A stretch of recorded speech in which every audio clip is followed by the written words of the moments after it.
पुरानी कोठी के बाहर रात के अंधेरे में रमेश रोज की तरह अपनी बोतल लेकर बैठा था।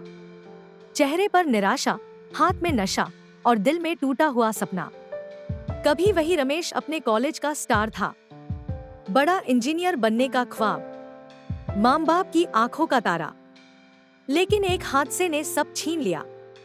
पिता की मौत, कर्ज का बोझ और लोगों की बेरुखी। शुरुआत में उसने सोचा, थोड़ा पी लूं, शायद दर्द कम हो जाए। पर वो एक घूंट जिंदगी की सबसे बड़ी गलती बन गई। दोस्त चले गए, नौकरी छूट गई और वो शराब का गुलाम हो गया।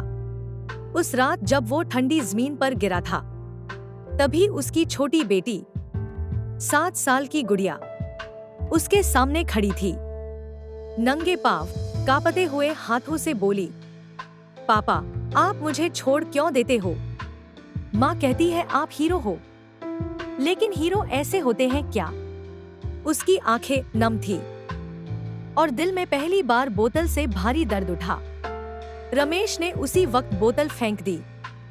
सुबह होते ही उसने खुद से वादा किया, अगर फिर से टूटूंगा तो बेटी की आंखों में देखते हुए। दिन, हफ्ते, महीने बीतते गए। वो लड़खड़ाता रहा, गिरा भी, लेकिन उठना नहीं छोड़ा।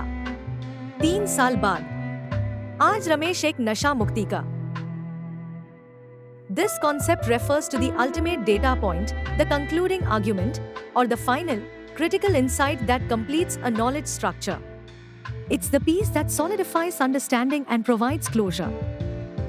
For educators, identifying and emphasizing this last peg is vital for effective teaching. It helps students synthesize complex information, ensuring a comprehensive grasp of the subject matter.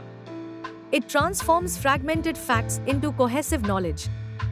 Researchers understand that the last peg can be the breakthrough finding or the definitive conclusion. It validates hypotheses, guides future studies, and contributes significantly to the academic discourse. Embrace the pursuit of that last peg in your teaching and research. Share your insights, challenge existing paradigms, and contribute to the collective advancement of knowledge.